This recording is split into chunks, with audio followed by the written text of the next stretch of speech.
Donc on va ouvrir nos Bibles dans Actes. On prendra la scène après le message, si vous voulez bien. Actes, au chapitre 4. On continue dans le livre des Actes des Apôtres.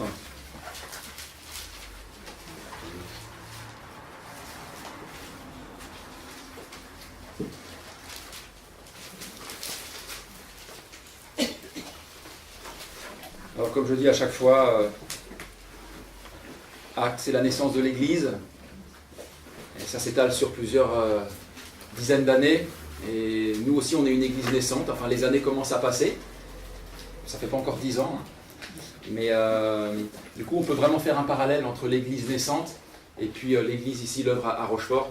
Et je suis persuadé qu'on trouve beaucoup d'exhortations, d'applications et d'encouragements pour nous aujourd'hui. Donc on avait vu les 2 fois précédentes, Actes au chapitre 3, vous savez, on en a encore parlé jeudi soir.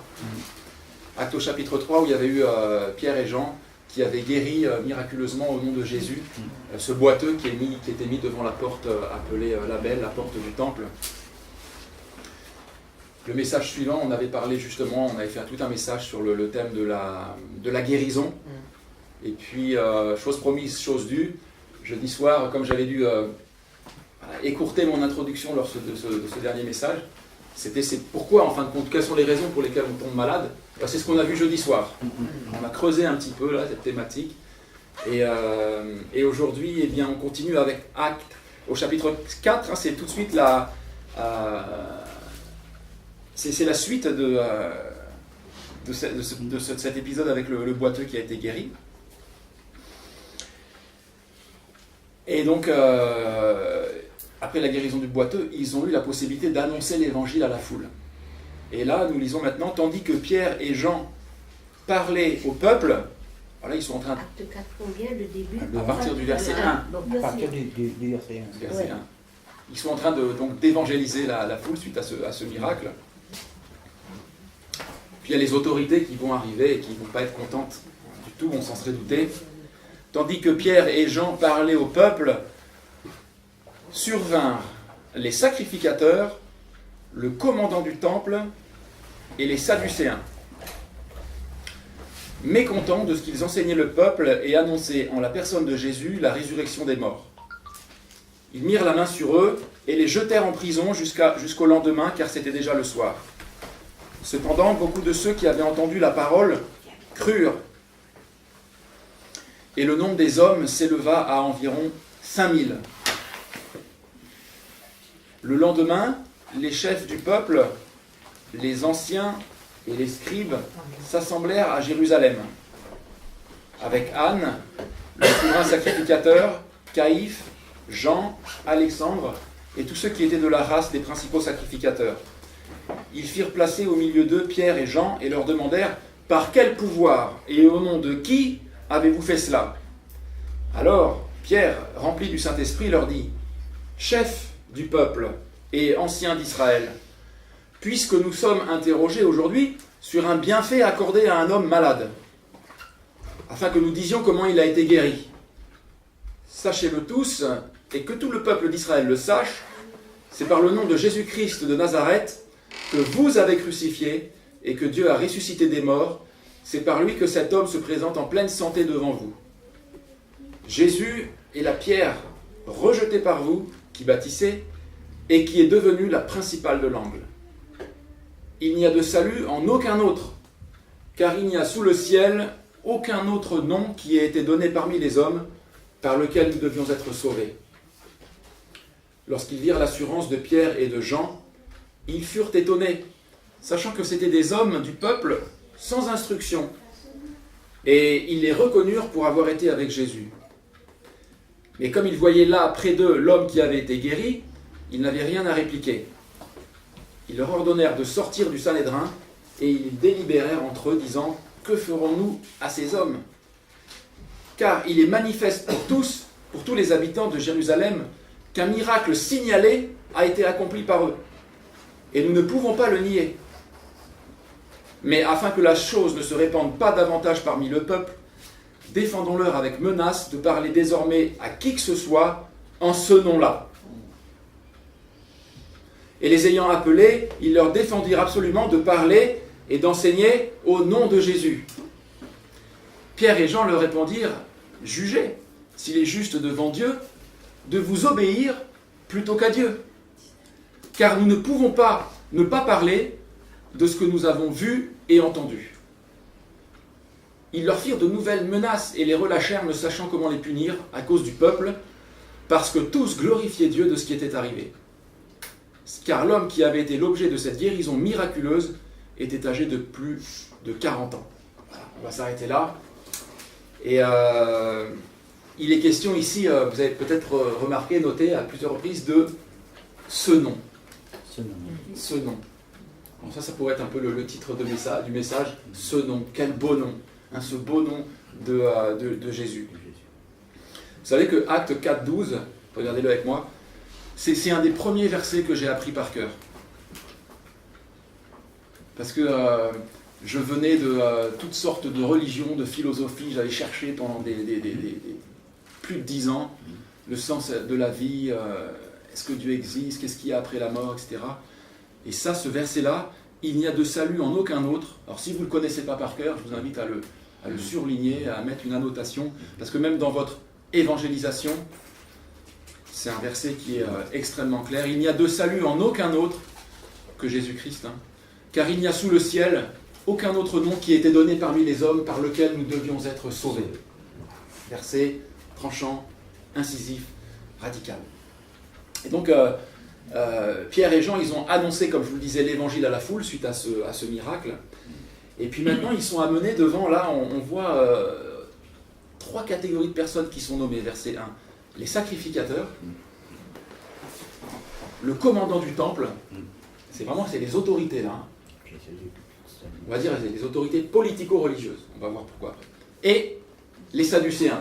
Alors, c'est très intéressant, ces 3 catégories de personnes. Et on va le voir pourquoi. Mais ce nom-là, il est très important. Regardez à la fin du verset 17. Défendons-leur avec menace de parler désormais à qui que ce soit en ce nom-là. C'est ce nom-là qui pose problème. C'est Jésus-Christ. Vous pouvez parler de Dieu avec plus de personnes qu'avec Jésus-Christ. Jésus-Christ, c'est la pierre d'achoppement. C'est le rocher de scandale. Les ayant appelés, verset 18, ils leur défendirent absolument de parler et d'enseigner au nom de Jésus.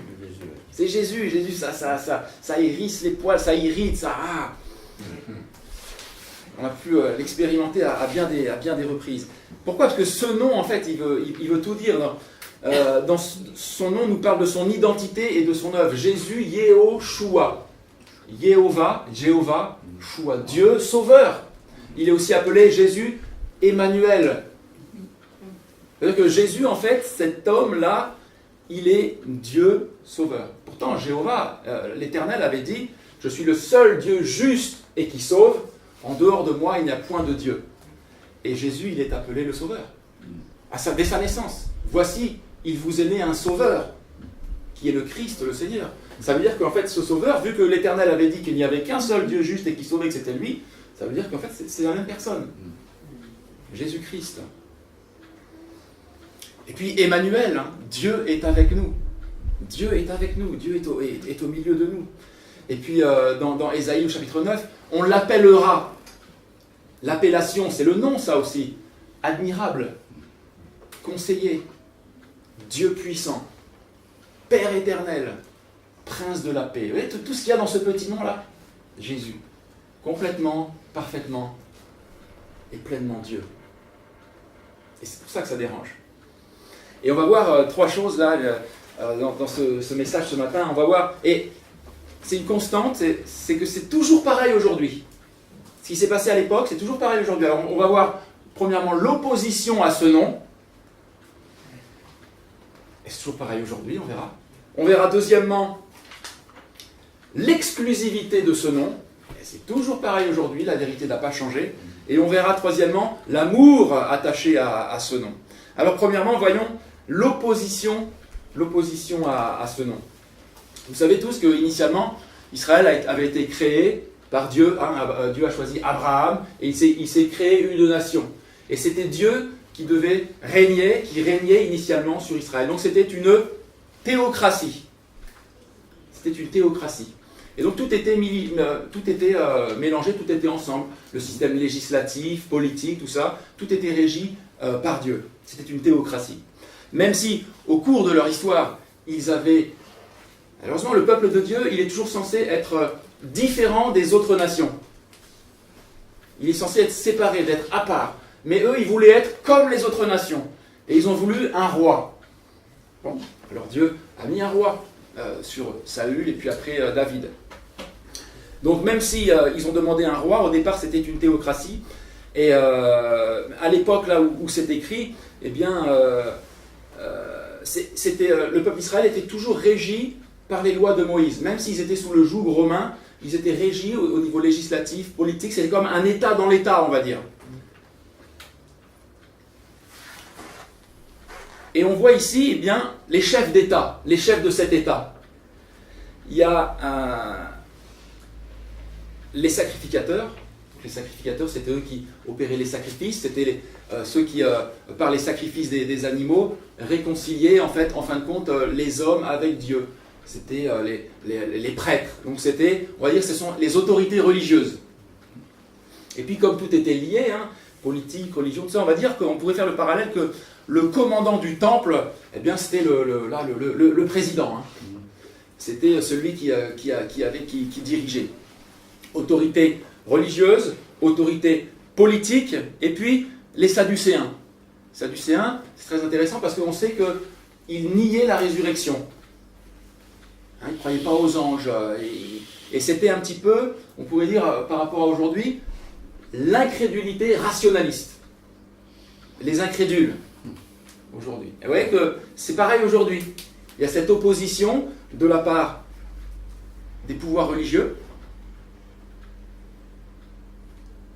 de la politique, et puis de l'incrédulité rationaliste. Cette incrédulité rationaliste, eh bien, on la trouve bien, ça peut englober l'athéisme, bien sûr. L'athéisme qui est très, très fort, très puissant en France. Et puis, malheureusement aussi, les mouvements enclenchés par les théologiens libéraux et modernistes. Ce qu'on entend parfois dans certaines églises, c'est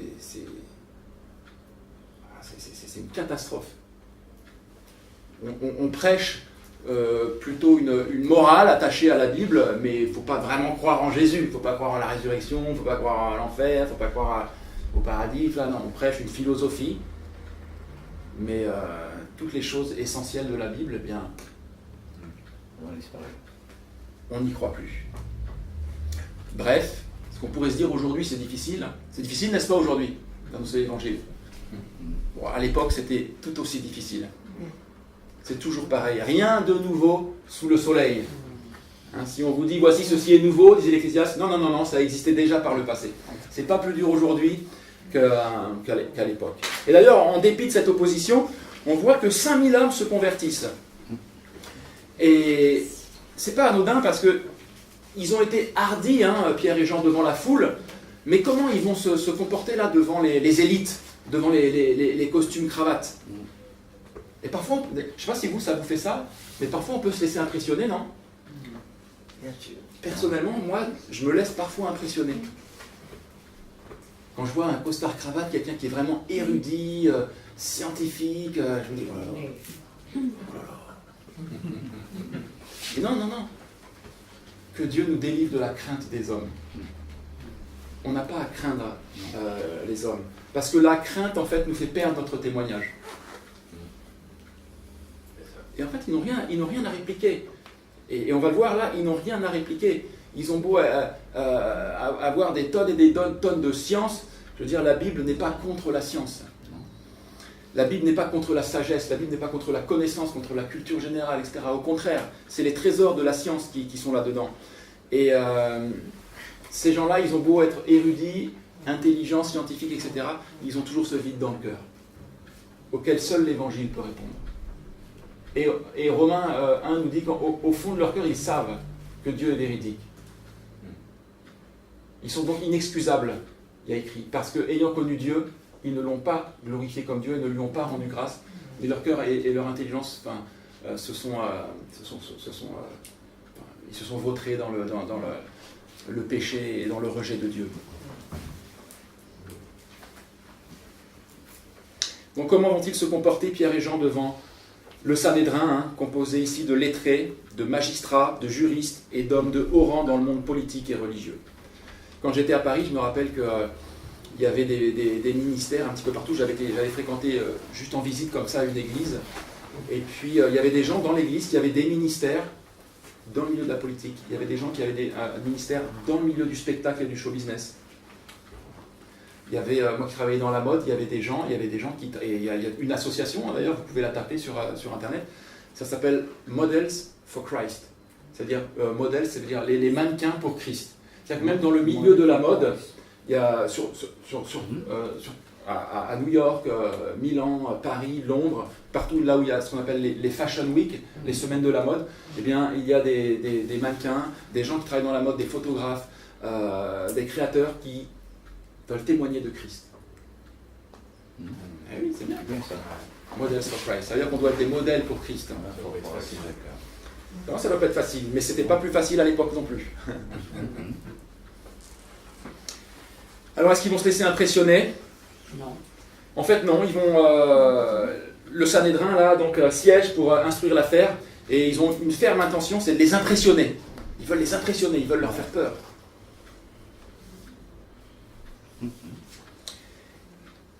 Et il y en a beaucoup qui veulent nous faire peur à nous aussi, ceci dit en passant. Mais en fin de compte, ils veulent mettre un terme aux activités des apôtres, mais en fin de compte, ils vont simplement créer une nouvelle occasion pour les apôtres d'annoncer l'évangile. Intarissable. Parce qu'ils ne sont pas dans la crainte. Ils sont dans la communion avec le Seigneur, ils sont remplis de la plénitude du Saint-Esprit, et ils sont délivrés de la crainte des hommes. Ils savent en qui ils ont cru. Et d'ailleurs, ils sont stupéfaits en face. Parce qu'ils reconnaissent les apôtres comme des gens, des hommes du peuple sans instruction. Regardez verset 13. Et ils voient leur assurance de Pierre et de Jean, et ils furent étonnés, sachant que c'était des hommes du peuple sans instruction. Et d'ailleurs, ils ne manquent pas d'humour, Pierre et Jean. Regardez au verset 9, ils leur disent, bon ben, puisque nous sommes interrogés, donc on est accusés sur un bienfait accordé à un homme malade. En fait, ils les mettent devant leur bêtise, quoi. Oui, et alors? Et c'est vrai pour nous aussi, oui, nous croyons en Jésus-Christ, nous croyons qu'il est mort pour nos péchés, ça soulage notre âme, ça soulage les fardeaux de nos cœurs, ça nous accorde le pardon, ça nous donne une espérance certaine, un renouvellement de toute chose qui est à venir. Et oui, ça nous permet de mieux vivre.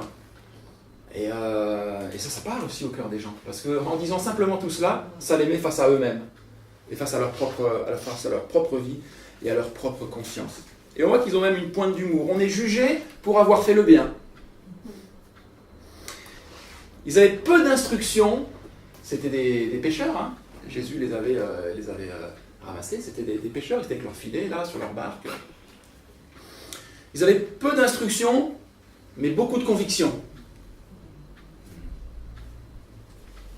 Ils avaient peu d'élégance. On parlait de la Fashion Week, c'était pas des gens qui avaient les petites chaussures vernies, bien classe et tout. Peu d'élégance, mais beaucoup d'assurance. Pas de hautes études, mais beaucoup de certitude. Vous avez vu que j'ai fait des rimes en plus. Oui. Peu d'instruction, mais beaucoup de conviction. Peu d'élégance, mais beaucoup d'assurance. Pas de hautes études, mais beaucoup de certitude. Est-ce que ça, c'est ce qui nous caractérise, frères et sœurs? Beaucoup de conviction, beaucoup d'assurance et beaucoup de certitude. Parce qu'on a vu que les choses n'ont pas changé, c'est toujours pareil aujourd'hui, mais est-ce que les disciples ont changé? C'est ça la question. C'est la question qui se pose à nous aujourd'hui. Est-ce que les disciples, eux, ont changé? Est-ce qu'on a perdu notre assurance, nos convictions? Est-ce qu'on s'est laissé laminer petit à petit par l'esprit de ce monde? Comme je vous disais, la crainte des hommes tend un piège. Et alors prêchons-nous aussi avec conviction, ne soyons pas timorés. Parce qu'en fait, nous sommes sur un terrain conquis, sur une victoire déjà acquise. Il y a quelqu'un qui donnait, il y a quelque temps, cette image vous savez, du bus, là, quand la France a gagné la Coupe du Monde, ça fait 2 fois maintenant, de football. Ils sont avec leur bus, là, et ils passent sur les Champs-Élysées, et puis ils sont là en train de célébrer une victoire qui est déjà acquise. Ben, nous, c'est pareil. En fait, quand on parle à quelqu'un, on est là en train de célébrer, de proclamer une victoire qui est déjà acquise. On est en terrain conquis. On est en terrain conquis.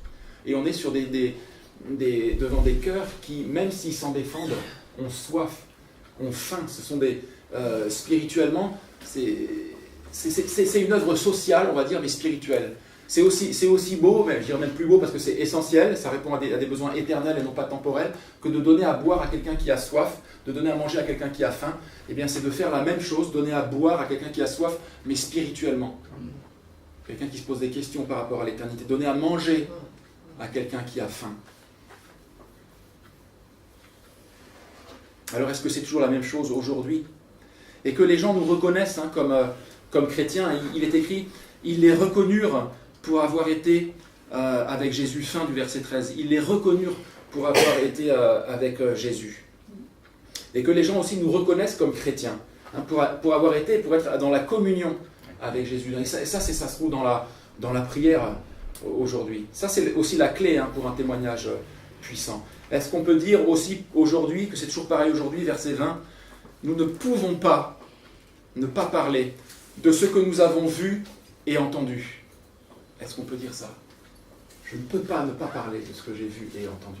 Que Dieu nous ouvre des portes pour annoncer cet évangile. Je les ai oubliés ce matin, mais je voulais amener à l'église d'Étré. On a des cartons et des cartons et des cartons. On doit avoir peut-être des milliers. C'est des petits fascicules. Il y a juste Jean et Romain. Jean et Romain. Et à la fin, donc à lire, Jean c'est l'évangile vécu et Romain c'est l'évangile expliqué. Et à la fin, il y a juste une page avec des questions. Et ces questions, en fait, il y a la référence comme réponse. La référence a juste cité, par exemple, Jean 3,16. Et les gens, après avoir lu ça, ils sont invités simplement à quel est le moyen du salut. Et alors, la référence, c'est par exemple Jean 3,16. Alors, les gens ils sont invités à aller chercher. Et il y a une série de 15-20 questions comme ça. Et si les gens vont vérifier les références de chacune de ces questions, à la fin, ils ont tout complètement entendu. Alors, on cherche toujours des moyens d'évangéliser, et vous regorgez d'idées pour cela, c'est très bien. Si l'Église en a besoin, ici, nous, on a des cartons et des cartons de ces Jean et Romains. Et on a Marc aussi, je me rappelle, il y a 2 ans, pour Pâques, il avait commandé les petits CD de la vie de Jésus fait par Agapé. Et on a pu en distribuer à nos amis. Et voilà, tiens, ça c'est la vraie signification de Pâques. Et on diffuse. Vous savez, Victor Hugo avait dit ensemencer les villes et les villages d'évangile, à tel point qu'il y a une association qui s'est créée, la UBF, une Bible par foyer. C'est cette citation de Victor Hugo. Et il faut ensemencer Rochefort, Saint-Jean d'Angély, Surgères, partout. Il faut ensemencer de la parole de Dieu, oui, d'un DVD de Jésus, des Jean et Romains, de tout ce que l'on peut. Il faut ensemencer. C'est des graines qui tombent en terre et que Dieu va faire croître tôt ou tard. Deuxièmement, l'exclusivité à ce nom. On a vu premièrement l'opposition à ce nom, et c'est toujours pareil aujourd'hui. Et on voit maintenant l'exclusivité de ce nom. Et c'est toujours pareil aujourd'hui. Il n'y a que Jésus et Jésus seul. Pierre, ici, il va leur dire au verset 11, Jésus, il est la pierre rejetée par vous qui bâtissez et qui est devenue la principale de l'angle. Donc les sacrificateurs, les religieux, là, ils sont censés bâtir au niveau religieux, et en fin de compte, la clé de voûte, la pierre angulaire, celle sur qui tout l'édifice va tenir, en fait c'est Jésus. Et ils se prennent le pied dedans, ils n'en veulent pas. Alors on ne peut pas bâtir si on n'a pas la pierre d'angle. Jésus avait lui-même cité ce même passage, Psaume 118, 22, la pierre angulaire, il avait cité aux mêmes personnes en Matthieu chapitre 21, verset 42.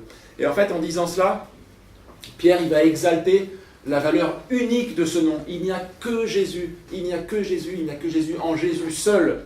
Nous chantons aussi parfois. C'est le seul remède pour ce boiteux. C'est la pierre d'achoppement pour les chefs, et c'est le seul et unique moyen de salut pour tous. Acte 4, 12.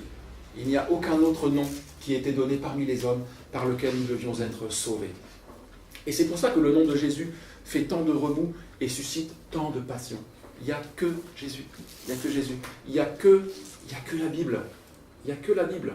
Parce que Jean 1 nous dit que Jésus-Christ, il est la parole de Dieu. La parole a été faite chair et elle a vécu parmi nous pleine de grâce et de vérité. Nous avons contemplé sa gloire comme la gloire du Fils unique venu du Père.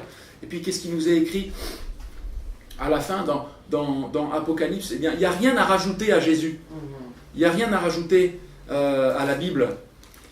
Si vous voulez prendre avec moi Apocalypse. Je n'ai pas le verset là parce que j'improvise, mais enfin c'est à la fin.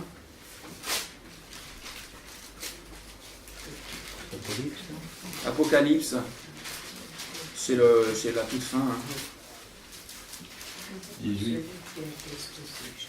Non, c'est Apocalypse 22, là, c'est vraiment la fin. Ah, le verset 18, tu dis? 18. Oui, c'est ça. Je le déclare à quiconque entend les paroles de la prophétie de ce livre. Voilà, ce livre, nous l'avons entre les mains. Si quelqu'un y ajoute quelque chose, Dieu le frappera des fléaux décrits dans ce livre. C'est-à-dire quoi? C'est-à-dire que même Paul avait dit en Galates au chapitre 1, il a dit si nous-mêmes, si nous les apôtres, si un ange du ciel annonçait un autre évangile que celui que nous vous avons prêché, qu'il soit anathème. Anathème, ça veut dire que ça ne vient pas de Dieu, c'est maudit, ça vient du diable en fait. Et qu'est-ce qu'on sait? C'est que grosso modo 500 ans après, il y avait un homme religieux qui s'est trouvé dans une grotte, il côtoyait des juifs et des chrétiens, il s'appelait Mahomet, et puis dans une grotte, il a vu une apparition d'un ange, et il dit c'est Djibril, c'est l'ange Gabriel, qui va lui insuffler comme une autre révélation, comme un autre évangile, une nouvelle marche à suivre, le Coran. Et ce qui est fou, c'est que Paul avait dit, si nous-mêmes, si un ange du ciel annonçait un autre évangile, eh bien sachez que ça, c'est maudit. Ouais, je vois des gens qui sont surpris. Céline, allons voir Galates au chapitre 1. Allons voir Galates au chapitre 1. C'est vrai, c'est quand même incroyable. Parce que, et ça aussi, il faut le dire. Ce nom, il est exclusif. Moi, avant de me convertir à Jésus, j'ai été dans l'islam. Hein. J'ai été dans l'islam. En banlieue parisienne, j'étais entouré d'amis musulmans, j'ai fait une démarche de foi dans l'islam. Et donc même quand je me suis converti, je pensais toujours que le Coran, bah oui, tout ça c'était pareil, ça venait de Dieu, tout ça. Mais ici, regardez l'épître aux Galates, il prophétise ici en fait, Paul. Hein. Verset 6, « Je m'étonne, dit-il aux Galates, que vous vous détourniez si promptement de celui qui vous a appelé par la grâce de Christ pour passer à un autre évangile. » Galates chapitre 1, verset 6. Vous y êtes? Non pas à son époque, il dit non pas qu'il y ait un autre évangile, mais il y a des gens qui vous troublent et qui veulent altérer l'évangile de Christ. Et là, pour bien protéger la parole de Dieu, révélée ici que nous avons entre les mains, Paul dit, mais si nous-mêmes, c'est-à-dire que si nous-mêmes, les apôtres, on venait changer d'avis, et puis on venait dire non, en fait, on s'est trompé, c'est autre chose. Il dit, si nous-mêmes, si un ange du ciel annonçait un évangile s'écartant de celui que nous vous avons prêché, qu'il soit anathème. Voilà. Donc c'est très clair. Donc il n'y a pas de Ellen White, il n'y a pas de livre des Mormons. Mais non, on ne se trimballe pas avec notre Bible et puis le petit livre bleu des Mormons qui a été rajouté après, avec plein d'enseignements qui sont fallacieux et complètement faux. Non. La Bible, et la Bible seule. C'est vraiment très très important. Hein. Et bien sûr, ça ne plaît pas. Ça ne plaît pas l'exclusivité de ce nom. Alors on pourrait nous dire, oui, mais à l'époque du relativisme, vous êtes un petit peu intolérant quand même, hein, à dire, mais il n'y a que Jésus. Non, on n'est pas. Déjà, il faut bien comprendre que ce n'est pas nous qui le disons, hein. C'est Jésus lui-même qui l'a dit. Juste sur le point de l'anathème, on le rencontre à Jéricho. En premier, le mot il apparaît là. Il décrit le fait que Dieu nous dit, tout ce qui est dans Jéricho, cramez-le. Anathème. C'est aussi clair que ça. Si je ne veux plus le voir, ça doit disparaître. Paul dit dans ce passage-là clairement que même si lui dévie Exactement. par rapport à l'évangile de Christ, lui-même il se met en anathème. trouve que c'est quand même puissant de dire que voilà, il met l'exclusivité à ce point-là, à dire c'est si je me trompe, vous pouvez me considérer anathème. Exactement. Même si on ne le sait pas, qu'on est en train de se tromper et qu'on dit des bêtises. On peut être sincère et sincèrement dans l'erreur. Hein. Ben oui. Et c'est pour ça que nous, notre mission, c'est d'annoncer cet évangile. Hein. Et de toujours conduire. Après, comme je vous dis tout à l'heure, on va pas trop se disperser. On aura un moment pour parler après, pour partager. Mais on ne sait pas qu'on est dans l'erreur. Je rappelle simplement aussi, puisque j'ai reçu le petit magazine de Portes Ouvertes de la semaine dernière, de ce mois-ci, ou alors c'est sur Internet que je l'ai lu, c'est que les chrétiens étaient persécutés par les bouddhistes. Hein. Les chrétiens étaient persécutés par les bouddhistes. Donc ici, on nous dit que le bouddhisme, c'est zen, c'est peace, c'est cool. Mais là-bas, c'était au niveau des populations des Rohingyas, là, à Myanmar, là, les chrétiens... Oui, il y a des musulmans, mais il y a aussi des chrétiens qui sont persécutés par les bouddhistes. Il y a des cultes de Karen qui sont chrétiens. Hein. On n'en parle pas, mais c'est on n'en parle pas. Hein. On a vu un film qui parlait justement de ça, des bouddhistes. Et les chrétiens étaient persécutés, ça veut dire que quand ils chopaient les chrétiens, ils leur mettaient la tablette de Jésus et ils leur disaient tu vas marcher dessus, tu vas cracher dessus. Tu vois, et si les chrétiens ne le faisaient pas, ils faisaient les pires tortures. Pire sévices. C'est là que je doute de la foi que j'ai. On dit qu'il n'y avait plus de miracles avant. Mais je ne sais pas si je voudrais, mais est-ce que j'aurais le courage de ne pas faire ça? Oui, alors après, c'est la question que tout le monde se pose. Hein. Je veux dire, Gilbert la pose aussi certainement, moi aussi. Si des gens viennent chez moi et... enfin, je veux dire, je ne vais pas détailler, mais ce qu'ils font aux femmes des pasteurs et aux filles des pasteurs, etc., c'est terrible. Alors est-ce que je vais rester comme un agneau muet qu'on mène à la boucherie, moi et ma famille et mes enfants? Les apôtres l'ont fait. Les miracles. Mais il y a des chrétiens dans l'histoire qui, malheureusement, après, qui ont pris les armes, hein, même des protestants, il y a eu la révolte des Camisards dans les Cévennes, il y a eu aussi ici ce qu'on a appelé les guerres de religion. Donc, moi, je ne sais pas, restons humbles par rapport à tout ça, que Dieu me donne la grâce. Après, il y a écrit dans 1 Pierre, si vous souffrez pour le nom de Christ, l'esprit de grâce, l'esprit de Dieu repose sur vous. Donc je pense que le Seigneur peut nous donner la force, voilà, on va dire, je ne sais pas si on peut dire une onction supplémentaire. L'abnégation de nous-mêmes. Voilà. Plus penser qu'à lui. Voilà. En tout cas, ça ne nous arrive pas pour l'instant. Prions que chaque jour pour que ça ne nous arrive pas et que Dieu nous donne la grâce d'avoir la bonne attitude si jamais ça devait arriver. Donc on pourrait nous dire, mais vous êtes intolérants envers les autres religions. Non, nous sommes respectueux. Moi j'ai des amis musulmans, j'ai des amis bouddhistes, j'ai des amis athées, je les respecte, je les aime. Mais par contre on a le droit de ne pas être d'accord. Mais aujourd'hui, avec la tolérance, on dirait qu'on n'a même plus le droit de ne pas être d'accord. On a le droit. La tolérance, c'est justement de dire je ne suis pas d'accord avec toi, je pense que tu as tort, et toi tu penses que j'ai tort. Mais t'es quand même mon copain, on peut manger ensemble, on peut en discuter, en débattre, on décide, bien qu'on ne soit pas d'accord, de s'aimer quand même. Donc c'est pas qu'on est irrespectueux, on est respectueux, mais on est convaincu. Et c'est ça la vraie signification de la tolérance. Parce que si ce que Jésus a dit de lui-même est vrai, il a dit, hein, pourtant l'Éternel avait dit « Je suis le bon berger », psaume 23, Jésus a dit, David disait « L'Éternel est mon berger », psaume 23, donc c'est Jéhovah le berger. Et Jésus a dit en Jean 10 « Je suis le bon berger ». Il est en train de dire « Mais je suis Jéhovah, je suis Dieu ». Et là, à la fin de Jean 10, là, quand on poursuit la lecture, les Juifs prennent des pierres pour le lapider. Et Jésus leur demande « Mais pourquoi me lapidez-vous ? Pourquoi voulez-vous me lapider ? Est-ce que c'est à cause d'une bonne œuvre que j'aurais faite ?» Et il dit « Non, c'est parce que toi qui es un homme, tu te fais Dieu. Tu viens de dire que tu étais Dieu en disant « Je suis le bon berger ». Et donc, soit ce que Jésus a dit de lui est vrai, à ce moment-là, il est Dieu, il est le seul chemin, Il a dit en Jean 14, « Je suis le chemin, la vérité et la vie. Nul ne vient au Père que par moi. » Il a dit, « Je suis la résurrection et la vie. » Qui d'autre l'a dit ça? Est-ce que Mahomet l'a dit? Est-ce que Bouddha l'a dit? Est-ce que Marie l'a dit? Non. Jésus a dit qu'il était tout cela. Il est le seul à prétendre à être cette personne qui nous offre tout.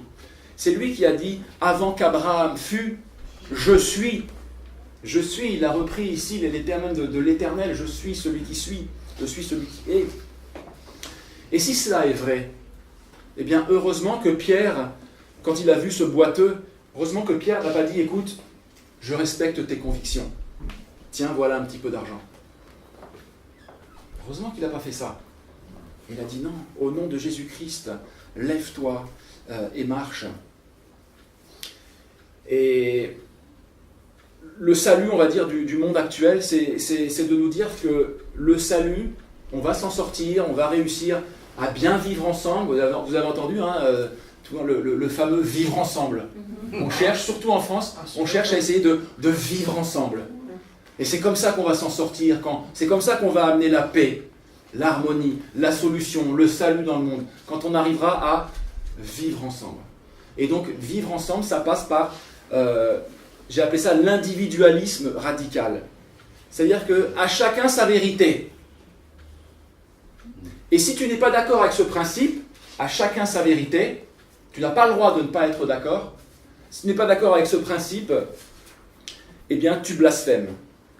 C'est l'individualisme radical. On n'a pas le droit de ne pas être d'accord. Et c'est comme ça qu'on va s'en sortir. Mais non, c'est pas vrai. Pierre, il a dit, au nom de Jésus-Christ, je te le dis, lève-toi et marche. Et ça, c'est pas une histoire d'intolérance, d'arrogance, mais c'est une histoire d'amour. C'est une histoire d'amour. Jésus, c'était pas un arrogant, un intolérant, c'était quelqu'un qui aimait les hommes. Et c'est mon troisième et dernier point, c'est l'amour attaché à ce nom. En assassinant un petit peu avant Jésus-Christ et en relâchant Barabbas, en fin de compte, qu'est-ce qu'ils ont fait? Ils ont donné la vie à un séditieux et un assassin, Barabbas. Et puis, ils ont assassiné celui qui est la vie. On se marche sur la tête quand même. Ils ont donné la vie à un assassin et ils ont assassiné celui qui est la vie. Mais Acte 2, 24 nous dit que, étant la vie, Dieu, on était dans Acte, alors allons voir dans Acte 2. On l'avait lu un petit peu avant, Acte 2, 24.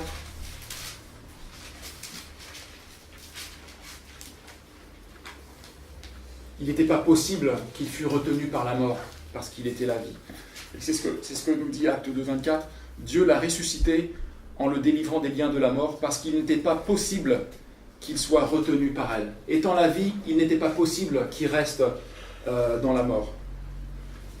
Et le comble de cet amour, encore une fois, ils ont donné la vie à l'assassin et ils ont assassiné celui qui est la vie. Mais celui qui est la vie, eh bien, il va mourir, il va revenir à la vie, il va ressusciter, et lui, il va vouloir offrir la vie à ceux qui l'ont assassiné. C'est quand même incroyable, quoi. Il ne se lasse pas d'aimer, il ne se lasse pas de pardonner, d'offrir le salut. Il y a un amour extrême attaché à ce nom. C'est le comble. Il revient et il offre la vie à ceux qui l'ont assassiné. Il est encore plus glorieux. Il est encore plus glorieux. Quel amour! Quel amour! Quand sur la croix, il disait « Père, pardonne-leur parce qu'ils ne savent pas ce qu'ils font. » Il offre et il propose justement ce fameux nom. Ce nom duquel on parle depuis tout à l'heure, il nous l'offre. Il l'offre à tous ceux qui le veulent. Ce nom de chrétien, de Christ, de chrétien. Il nous propose d'entrer dans la famille des enfants de Dieu. C'est-à-dire qu'en fait, il propose un échange d'identité. Que nous qui étions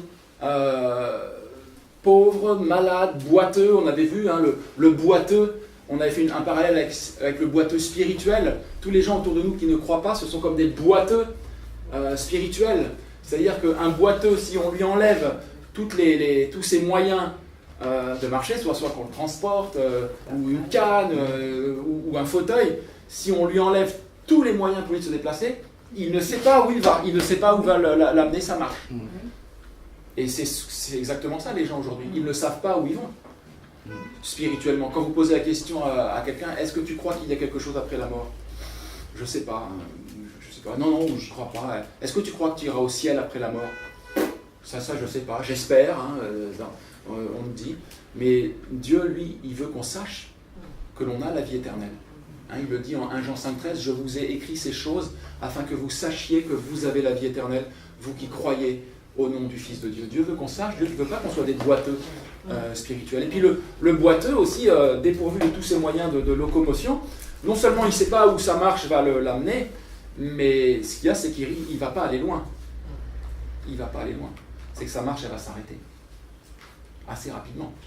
Et le boiteux spirituel aussi, il ne va pas aller loin. Parce que devant le boiteux spirituel, c'est la mort. Tôt ou tard, on ne sait pas quand, on ne sait pas à quel moment, mais on sait qu'on va mourir.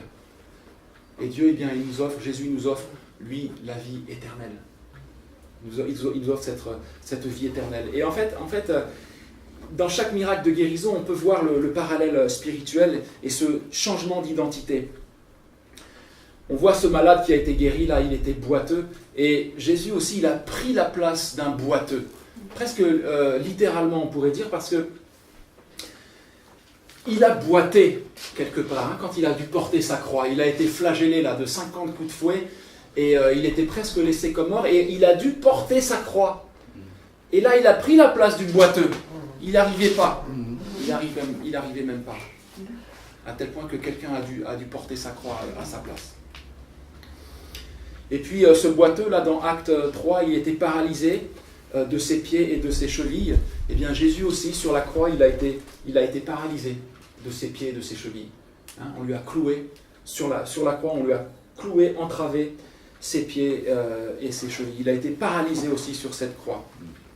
Et puis bien, le handicap de ce boiteux, ça l'empêchait de rentrer dans le temple. Il n'avait pas le droit, à cause de la loi mosaïque, de rentrer dans le temple. C'est pour ça qu'il était exclu de la présence de Dieu. Il devait rester à l'extérieur du temple. Alors qu'il aurait dû avoir la première place. Exactement. Et qu'est-ce qui va se passer après qu'il a été guéri? Il va rentrer dans le temple en courant. Oui. On l'avait vu ça, il rentre dans le temple en courant.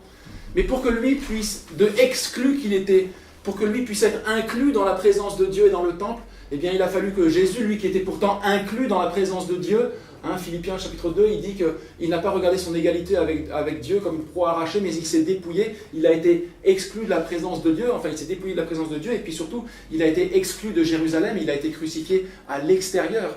Donc pour que nous, on puisse être inclus dans la famille des enfants de Dieu, il a fallu que Jésus, lui, soit exclu. Il y a un cantique très beau qui s'appelle « Au calvaire », ça dit « Ils le menèrent comme un brigand hors de la ville qu'il aimait. Ils le clouèrent de coups violents, lui qui annonçait la paix. » Et aujourd'hui, nous qui sommes chrétiens, nous qui croyons en Jésus-Christ et en Jésus-Christ seul, nous sommes enfants de Dieu. Nous ne sommes plus des boiteux spirituels. Pourquoi? Parce que Jésus-Christ a pris notre place de boiteux spirituel, parce que lui, il a été exclu. En ce moment, c'est terrible, terriblement beau, mais à Étré, je vous l'ai déjà dit plusieurs fois, mais je fais une série de messages sur les 7 dernières paroles de Jésus sur la croix. Et il y a un moment terrible où au moment de l'expiation, il y a des ténèbres sur toute la terre, et Jésus, à ce moment-là, il est seul. Il est seul, il est abandonné de tous ses disciples, tout le monde se moque de lui, mais il avait toujours la communion avec le Père. Et puis là, tout d'un coup, il est là. Avant, il a toujours dit Dieu, il a toujours appelé son Père, il a toujours appelé Dieu son Père. Dès le début, même avant les moments vraiment de l'expiation, où il a tous nos péchés en son corps sur le bois, là, il dit Père, il l'appelle encore Père, Père, pardonne-leur, parce qu'ils ne savent pas ce qu'ils font. Et à la fin, il va dire Père, entre tes mains, je remets mon esprit. Mais il y a les moments, là, les 3 heures de ténèbres, là, où il va être là, et puis, comme s'il lui regardait au ciel, le Père n'est plus là. Il dit, mon Dieu, pourquoi m'as-tu abandonné? Oui. Il est complètement exclu, afin que nous puissions être inclus. Et c'est pour ça qu'aujourd'hui, il peut dire qu'il est le seul chemin. Il est le chemin, la vérité et la vie. Parce que sur cette croix du calvaire, il a payé pour tous nos péchés, toutes nos iniquités. Et il est le seul qui n'ait jamais fait cela. Il est le seul qui nous promet la vie éternelle. Et il a fait cela, il s'est donné entièrement afin que nous puissions prendre ce chemin. Ce chemin, c'est lequel? Eh bien, c'est le chemin de Jésus-Christ. Il a dit, je suis le chemin, la vérité et la vie. Et donc, ce n'est pas une histoire d'intolérance, d'arrogance, c'est une histoire d'amour. Et quand nous, on va aller voir nos amis, aller voir les gens que l'on rencontre et leur parler de Jésus et de notre foi, ce n'est pas une histoire de... On n'est pas là pour les embêter. On est là, en fait, parce qu'on les aime. Et quelque part, ce n'est même pas nous qui les aimons. C'est l'amour, il y a écrit l'amour de Christ nous presse. Parce que nous estimons que si un seul est mort pour tous, tous donc sont morts. Et donc le Seigneur nous envoie pour leur annoncer ce bienheureux évangile. Voilà, on va s'incliner dans la prière. Et puis on va préparer nos cœurs maintenant pour prendre la scène.